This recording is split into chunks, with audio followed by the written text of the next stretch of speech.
So I'm sitting here with James Douglas, who's our speaker for this Thursday's forum for the Brisbane City Council's Skill Shop workshop.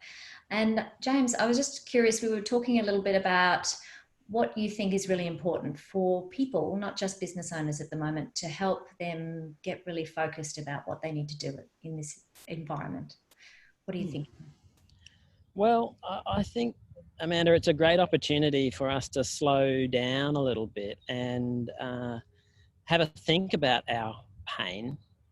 As a psychologist, I work with a lot of people who are suffering, obviously, and one of the things that I notice about pain and suffering is that we spend an awful lot of time trying to avoid it.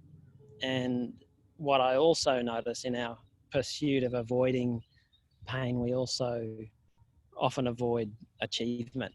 And so I spend a lot of my time helping people be with their pain enough to know what it is that it's protecting.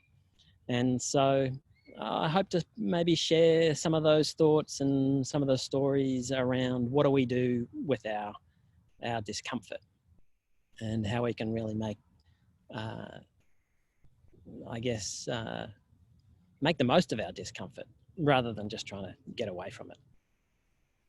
Absolutely. I think lots of people are dealing with quite a lot of overwhelm at the moment. So it's how do you manage that as well as stay productive? And I think you talked about how you overcome inaction, which is obviously one of the barriers to making things better.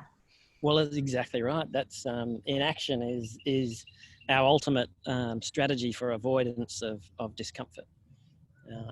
And so sometimes we can really appreciate. Athletes will tell you that there's a turning point in their insight around discomfort, and it is the discomfort, their capacity to tolerate and use discomfort perhaps more effectively than their opponents that gives them that edge. Cool. Oh, well, we'll look for the edge when we're talking to you on Thursday. Thanks for your time. See you. My pleasure.